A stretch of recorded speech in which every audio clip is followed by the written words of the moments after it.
Welcome back sa aking YouTube channel. Para sa mga first time na nanonood, please click mo na yan, Jeremy's TV Manila. Anyway guys, wala nang bayad, libre lang. Tulong mo na lang din sa kapwa mo. Alright? Thank you very much po. So, kumusta po sa mga Iskonians na patuloy na sumusuporta sa ating palaki ng channels. At sa mga Iskonians na hindi naman taga Maynila, guys, tamang-tama itong topic ko na to para sa inyo na hindi nyo naman nakita, di ba?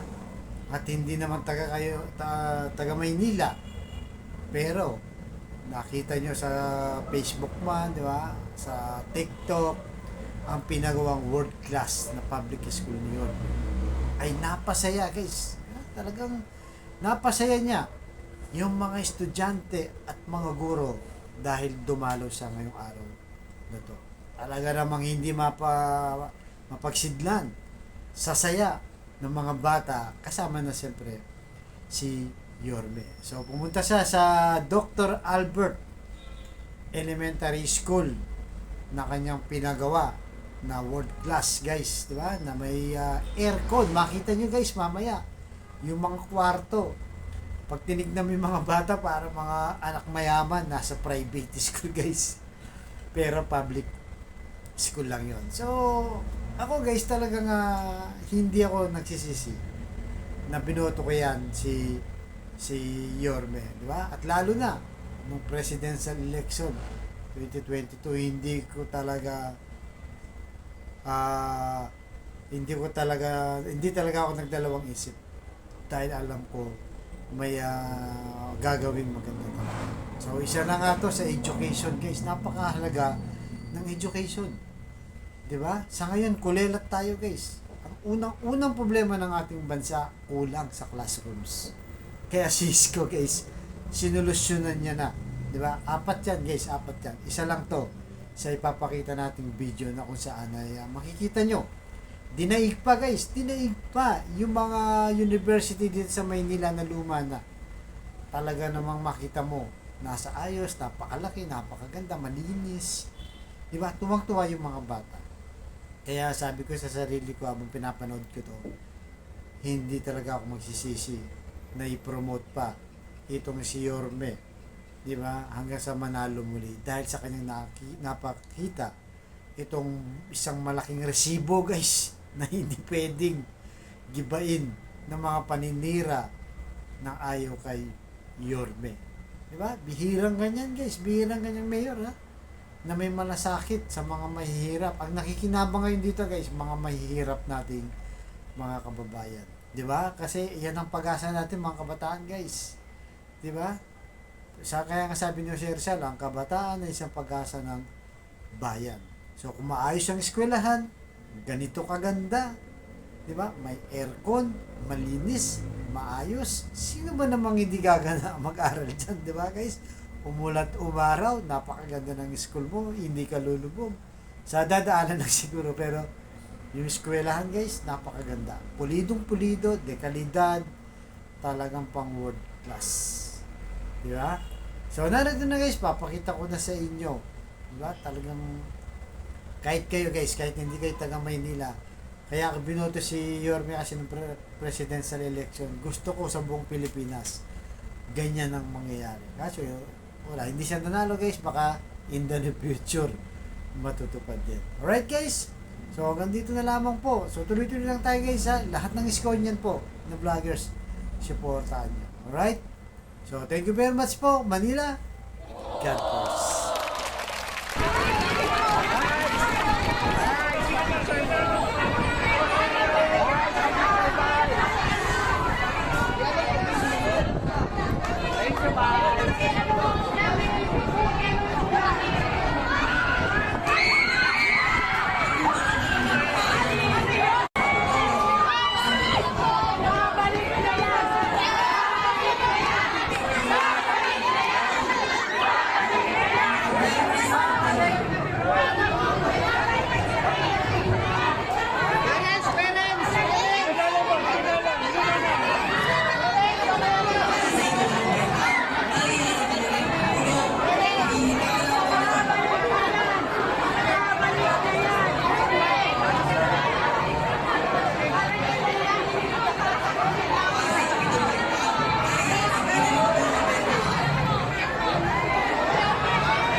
Magkano yung blackboard nyo? Wala na magkakaanan. Lagi ako may anak. O kasi o good luck sa inyo. I love you. Mag-aral ka maigi ha.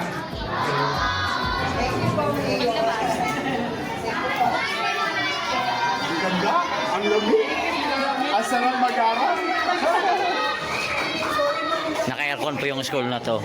Sabi ko sa inyo, hindi na kayo uwi ng bahay nyo. Jacket ko yung hindi sa kapo, no? Kung naglalakad yung principal or guidance counselor, hindi niya na kailangan tumawin. Kasi nung araw, di ba, dudungaw? Ayan, makikita. Tapos pag naka-pause na, hindi na mag-intay. Kaya kahit mamaya ng mga hindi na din-disturb ang class. Ma'am, pwede ba ako pa-enroll? Sa Xavier, sa nag-aaral yun. May ganyan. Sana wag aircon. Para hindi mas malaki yung hallway. Isa na lang ako lang natin. Ano? Meron silang ano eh. Tawag doon. Locker. Oo, bata na. May parang nasa private. Ayan na. Mantuan sila. Lamig.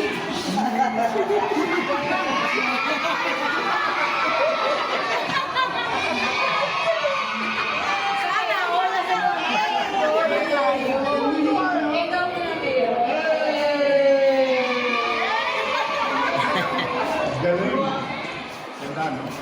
Imagine mo nung bata tayo, di ba? Ano tumatak ng powers na.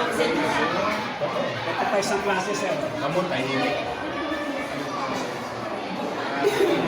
So ganito po ang sitwasyon ho rito. Tapos, may tapos na mga.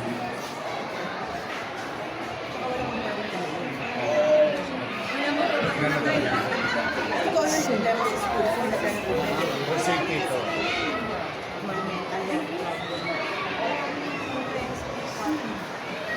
Hindi mo naman, tatlong basketball court. Dalawang outdoor, isang indoor. So, yun. Gusto mabili auditorium. Meron na silang schedule arts. Depende na sa kanila sa school. Sir, yun yung sentry ng pagsaysay. PM session. PM. Yung AM natin lalabas eh. Sila naman yung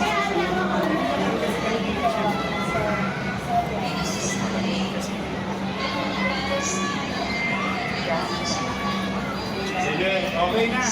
Happy na ako. Ang ganda ng weather sa loob.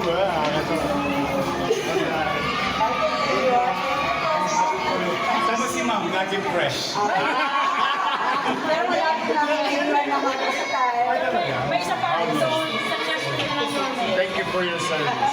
Kaya may isang class yung mga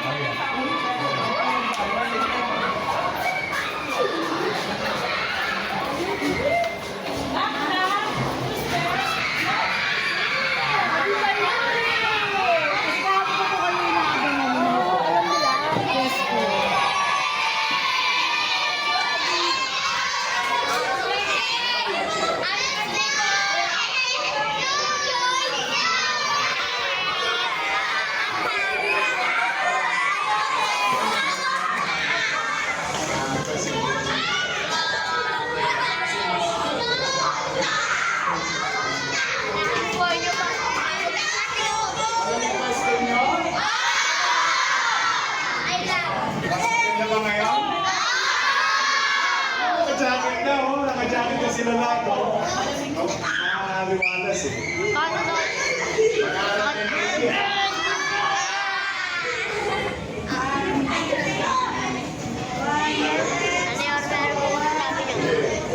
Yarme, pwede pa pa-enroll dito?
Ang saya rito.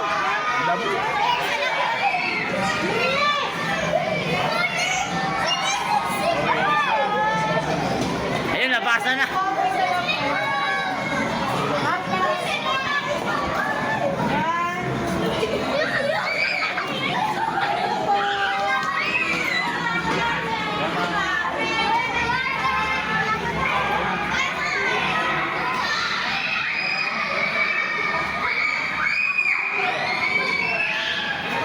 Sino Rexy?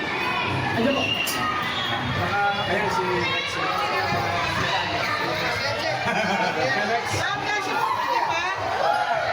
Parang senior school na. Ano po ang buwas?